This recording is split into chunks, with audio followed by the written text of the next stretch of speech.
This video aims to give you a basic introduction to writing reflectively as a health student.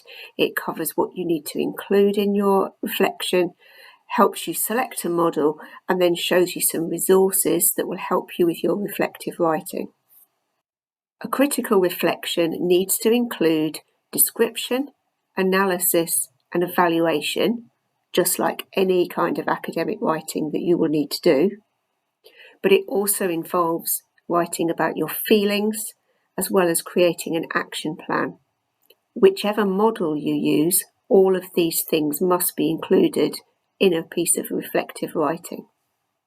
The most commonly used models are the Gibbs and the Driscoll models, which you can see on the screen here. Gibbs is on the left, and Gibbs can be quite good to start out because it has got all of those different elements in a little section that's labelled. So we've got description, feelings, evaluation, analysis, a conclusion, a summary of what you've written about, followed by your action plan. Driscoll looks a little bit simpler because it's only got 3 sections. We have the what section, so what, and then now what. The what is where your description goes. So what is where you analyse the situation. And then your now what section is where you evaluate and then make your action plan. Driscoll is a little bit more flexible in terms of the feelings section, because that could go either in the what section or in the so what, depending on the scenario. An example might be if you were in an emergency situation, your feelings may be very obvious while you're describing what happens. It might be important to talk about how you felt while you were dealing with that emergency. But if your reflection is on a process that's just going well, a standard procedure where there's no emergency, it's, nobody's concerned, there's no anxiety, it may be better to put that in your so what section. There are, of course, other models. There's 2 other models here, the Atkins and Murphy and the ERA, Experience, Reflection and Action model. Although they've got different headings, different labels, you can see that the same things need to happen within these models. So on the left, Atkins and Murphy, you talk about your awareness about the situation, you describe it, you then analyse your feelings and your knowledge, and then evaluate before identifying any learning that has occurred and what you need to do, so like your action plan.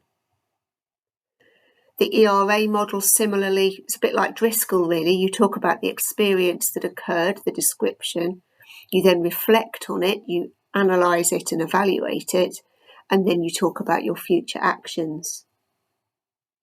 So choose a model that works for you. So the next few slides will tell you what you need to include in your description, analysis and evaluation, as well as your feelings and action plan. And these are set out in the order of the Gibbs model, just so that makes a little bit more sense. In your description, you need to make sure that the reader has all the details that they need to make sense of the situation. So tell the reader what happened. Give them some details about the patient or the client. Tell us what the intervention was. You may want to provide some basic definitions and explanations, a bit of basic analysis to show that you understood the situation. But make sure as well that you say what happened. Did it work? What was the outcome? So finish telling that story. Don't continue telling the story in the later sections. Now you can pause the video here to read this excerpt, this description from a published reflection. You can see the reference for that at the bottom of the screen.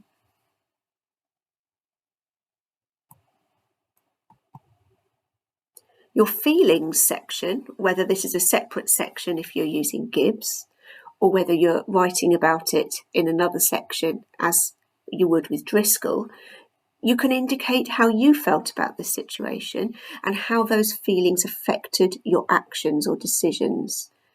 But you can consider as well how the patient felt, or maybe their families if they were involved, And how did those feelings affect yours and vice versa? If you can, provide some academic evidence to explain or to indicate that these feelings can be expected. For example, it is very common and perfectly understandable for a student nurse to be nervous on their first placements. There will be evidence to support that view. Pause the video here to read this feelings section from the published reflection example.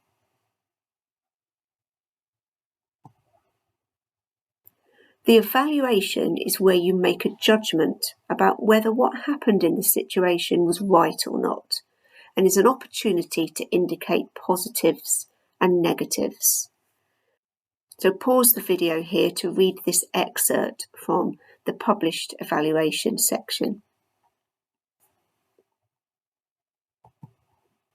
Your analysis is where you can demonstrate your understanding of the situation, why it occurred, and why what you did was right or not. So you need to explain why the situation occurred, why what you did worked or didn't work, what options were available to you, what else could have been done, what might have happened if you'd not done anything or had done something different, and how could a problem you experienced have been prevented. All of your analysis needs to be backed up with academic evidence from textbooks and journal articles. Avoid web page evidence in this section. Pause the video here to read this excerpt from the analysis section.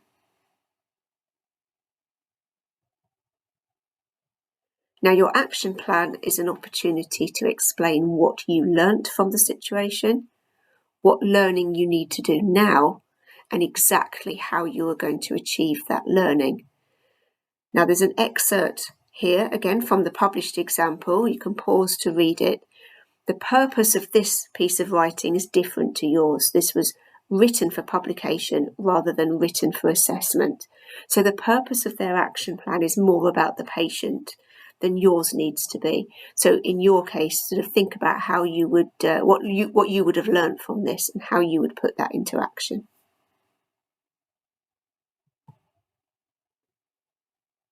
Now, good reflections always have these features. They use the sections of the chosen model correctly. They describe the relevant details succinctly without too much detail, but giving a good, clear picture of what happened. They have a detailed analysis that explores a range of options and perspectives, and they are backed up with academic evidence. Problems that are seen in student reflections tend to be that they aren't written formally. That's difficult when suddenly you are now writing in first person, and so it's easier to slip into that colloquial style. The models sections aren't used effectively. There might be too much description, and that the analysis isn't strong enough, or there's not enough analysis, and that the evidence used is not academic evidence, it's from web pages, or that there isn't any academic evidence at all. So knowing the problems here, you can avoid those having seen this list. Now, there are loads of resources from Library and Academic Skills to help you with your reflective writing. There is a reflection guide. The QR code goes to that here, and there's a screenshot of the guide here. Our Library and Academic Skills workshops will help you as well. We have one on reflective writing, a workshop on critical writing, as well as Library Search Advanced, which will help you find that academic evidence. So use the QR code here to navigate to the workshop web pages. And there are also books in the library that are there to help you with your reflective writing. So this title, Reflective Writing for Nursing, Health and Social Work, is really good. It's available as an ebook. QR code will take you there, but you can also search for the title in Library Search. As well as this title, Beginning Reflective Practice. Again, the QR code will take you there, or you can search on Library Search. In summary, the models provide a structure for your reflections, so use them effectively, use them carefully. Make sure your reflection includes description, analysis, evaluation, as well as your feelings and an action plan, regardless of the model that you are using. Make sure your analysis is backed up with academic evidence, not web page evidence. Use your analysis to help you make your evaluation, your judgment about whether what happened went well or not. And remember that there are lots of resources to support you, so do make use of them. So I hope that video has helped you to focus your reflections.